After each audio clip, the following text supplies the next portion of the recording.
Hello दोस्तों। MS classes में आप सभी का स्वागत है। आइए आज हम मध्य प्रदेश के प्रमुख साहित्यकार एवं उनकी रचनाओं के बारे में विस्तार से चर्चा करेंगे। इसके पहले वीडियो लेक्चर में हमने प्राचीन साहित्यकारों के बारे में और उनकी रचनाओं के बारे में विस्तार से अध्ययन किया था। अब हम आधुनिक साहित्यकारों और उनकी रचनाओं के बारे में अध्ययन करेंगे। पंडित माखनलाल चतुर्वेदी के बारे में देखते हैं। इनका जीवन परिचय है। सन 1892 में मध्य प्रदेश के होशंगाबाद जिले में ग्राम बाबई में इनका जन्म हुआ था। 1913 में उन्होंने सक्रिय पत्रकारिता में प्रवेश किया तथा मासिक पत्रिका प्रभा के संपादक रहीं।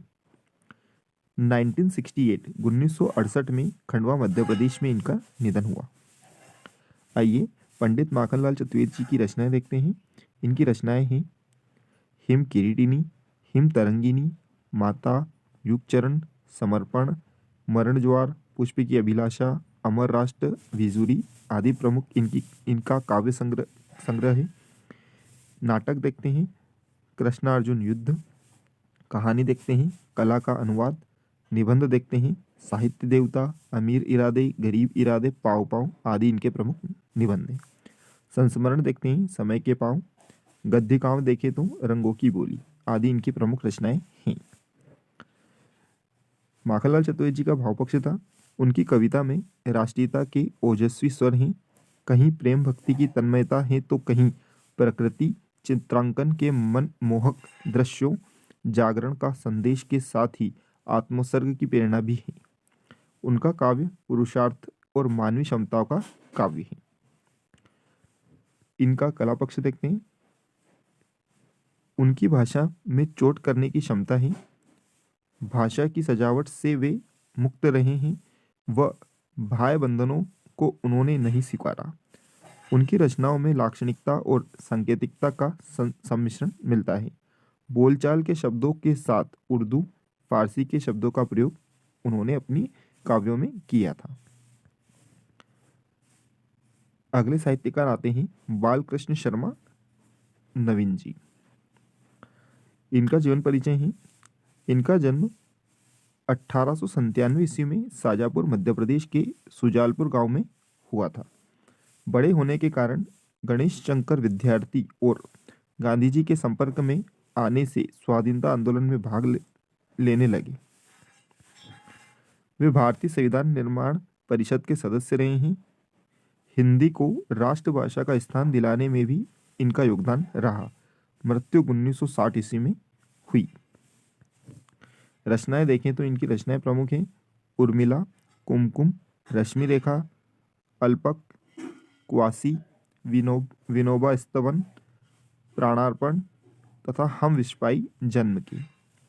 प्रमुख अग्रलेख और निबंध की बात करें तो शिमला समझौते के में चिराग का अवतरण, मुसलमान भाइयों की खिदमत में तुम्हारे उपवास की चिंता, एक ही थैली के चट्टे बट्टे आदि इनकी प्रमुख अग्रलेख और निबंध हैं।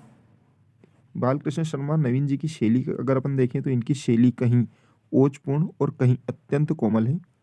देश प्रेम पर आधारित रचनाएं लिखने के कारण इनकी काव्य में ओजस्पूर्ण शैली का प्रयोग अधिक हुआ है। भाषा देखें तो उन्होंने ब्रज खड़ी बोली में लेखन किया है। स्फुट काव्य का सृजन किया तो प्रबंध काव्य भी लिखा है। उनकी भाषा ओजपूर्ण और प्रभावपूर्ण है। आइए अब हम सुभद्रा कुमारी जी के बारे में थोड़ी सी चर्चा करते हैं। इनका जीवन परिचय देखते हैं। सन 1904 में इलाहाबाद में एक संपन्न क्षत्रिय परिवार में जन्मी। शिक्षा दीक्षा भी इलाहाबाद में ही हुई है। खंडवा के श्री लक्ष्मण सिंह के साथ इनका विवाह हुआ था। राष्ट्रीय आंदोलन में भाग लेने के कारण उन्हें जेल की यातना भी सहन करनी पड़ी। सन 1948 को एक दुर्घटना में इनका निधन हो गया।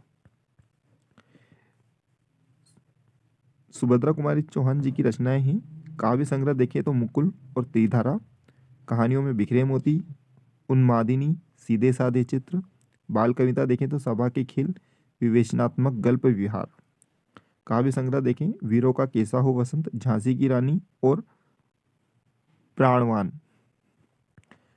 सुभद्रा कुमारी जी का भाव पक्ष अगर हम देखें तो सुभद्रा कुमारी चौहान ने अपनी साहित्य में राष्ट्र प्रेम की उत्कृष्ट भावना, वात्सल्य की भावना का चित्रण किया है। भाषा शैली देखें तो इनकी भाषा खड़ी बोली हिंदी सहज व सामान्य है। शैली प्रेरणादायक और उत्साहवर्धक, मर्मस्पर्शी और प्रभावोत्पादक है। धन्यवाद।